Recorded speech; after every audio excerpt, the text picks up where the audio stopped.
Flat कभी नहीं लेना चाहिए सर, ये लाइबिलिटी है। दो तरह के फ्लैट होते हैं, एक लाइबिलिटी वाला फ्लैट होता है, एक एसेट वाला फ्लैट होता है। समझाता हूं, 90% लोग जो फ्लैट लेते हैं वो लाइबिलिटी वाला फ्लैट होता है। 90% लोग, आज आपकी आंखें खोल दूंगा अगर ध्यान से समझ गए मेरी बात तो, आसान भाषा में समझा रहा हूं, समझना। 90% लोग जो फ्लैट लेते हैं वो लाइबिलिटी फ्लैट होता है। आपकी जिंदगी खराब कर देगा वो फ्लैट, और खराब करता है। और जब तक आपको एहसास होगा आपके हाथ में कुछ नहीं बचेगा, सारा पैसा जा चुका, बैंक ले जा चुका होगा, पैसा आपका लूट चुका होगा, खसोट खून निचोड़ चुका होगा बैंक आपका पैसा। देखो क्यों नहीं लेना चाहिए फ्लैट, लाइबिलिटी परेशान करने वाला फ्लैट होता है। देखो फ्लैट में जनरली लोग 20 साल की ईएमआई वाला लोन लेते हैं, यानी कि आपका अपना फ्लैट होगा वो 20 साल बाद, तब तक तो बैंक का है। जब तक वो फ्लैट आपका होगा उसकी कंस्ट्रक्शन क्वालिटी पुरानी हो चुकी होगी, उसका डिजाइन पुराना हो चुका होगा, यानी कि 20 साल बाद अगर आप उस फ्लैट को बेचने जाओ सर बिकेगा नहीं। क्यों? आज के टाइम में दिल्ली एनसीआर के पास एक एरिया है इंदिरापुरम, इंदिरापुरम में सर 20 साल पुराने फ्लैट्स हैं। जाकर के देखोगे ना, वहां रहने का मन नहीं करेगा। क्यों? बिल्डिंग जर्जर हो चुकी है एक तो वो, प्लस हॉल का डिजाइन ऐसा है, रूम का डिजाइन अलग है, बैल्कनी का डिजाइन ऐसा है, पसंद ही नहीं आएगा। और आज के टाइम पे जो फ्लैट्स बन रहे हैं वो पसंद आएगा आपको।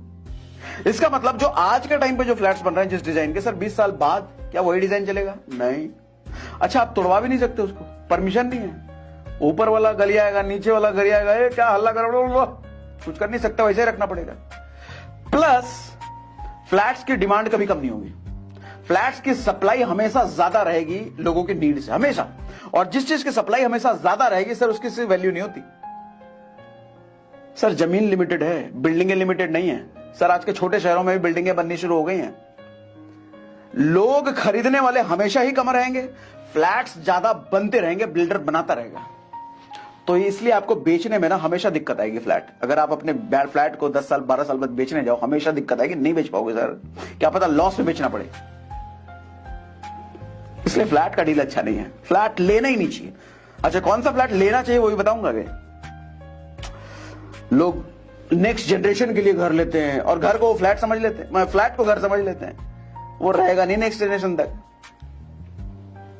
और एक सबसे बड़ा ट्रैप जो फ्लैट लेते हैं लोगों नहीं पता होता है, सर अगर आपने 1 करोड़ का फ्लैट लिया है ना, तो 10,000 रुपए 12,000 रुपए मेंटेनेंस उसका लगता है। मेंटेनेंस क्या? स्विमिंग पूल है, जिम है, क्लब है।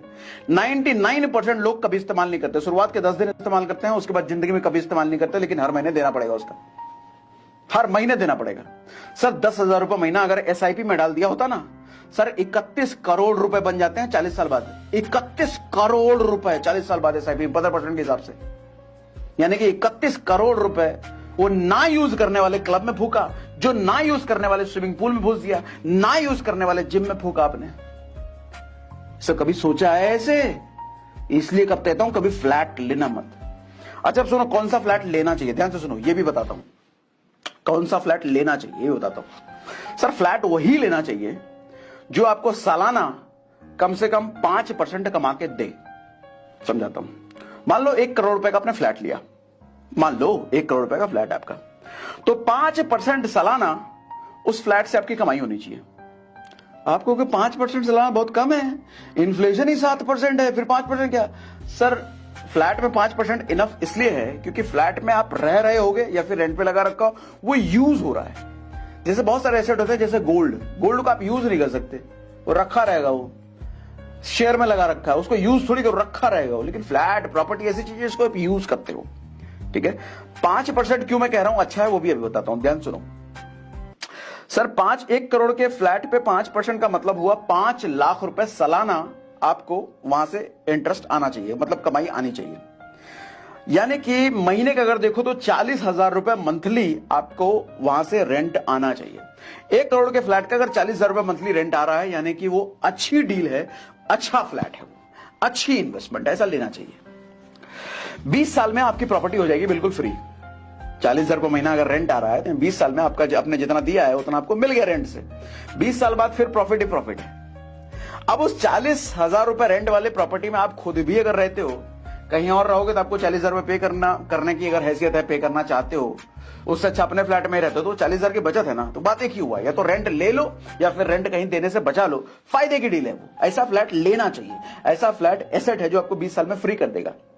लेकिन 1 करोड़ का फ्लैट ले लिया, पता चले 10,000 रुपए रेंटल वैल्यू है, भैया ऐसा फ्लैट ना लेना, ना ना ना ना ना, उस सर का दर्द है, वो गरीब कर देगा, वो पैसा नहीं छोड़ लेगा वो, ऐसा ना। ठीक है, असली एसेट जो प्रॉपर्टी में होती है ना सर, जमीन होता है। जमीन एक ऐसी चीज है जो कि बढ़ेगी नहीं दुनिया में। भगवान ने जितना जमीन बना के दे दिया है उतना ही रहने वाला है। रत्ती भर भी जमीन आदमी बढ़ा नहीं सकता, चाहे अरबों खरबों रुपए डाल दो, रत्ती भर भी जमीन बढ़ाया नहीं जा सकता, भगवान ने दे रखा है। तो जमीन की वैल्यू हमेशा बढ़ती रहेगी। पॉपुलेशन बढ़ रहा है ना, सप्लाई हर दिन घट रही है, हर एवरी डे जमीन की सप्लाई घट रही है, एवरी डे पॉपुलेशन बढ़ रहा है, एवरी डे जमीन घट रहा है, एवरी डे पॉपुलेशन बढ़ रहा है। जब सप्लाई चीज की हर रोज घट रही है, इसका मतलब सर जंगल में भी जमीन है ना, उसकी भी वैल्यू बढ़ेगी, उसकी भी वैल्यू बढ़ेगी। या फिर अपना घर खरीदो विद जमीन, जमीन के साथ साथ अपना घर। 20 साल बाद कंस्ट्रक्शन पूरा ना हुआ, तोड़वा करके नया बना दो। कोई चिल्लाने भी नहीं आएगा, क्या ठोक टाक करा रहे हो, क्यों तोड़वा रहे हो? अरे अपना घर है, तुम्हारे बाप का घर है, हम तोड़वाएंगे, कुछ भी करें, भाग से भगा दो उसको। फ्लैट भी नहीं कर सकते, ऊपर वाला चिल्लाएगा, नीचे वाला चिल्लाएगा।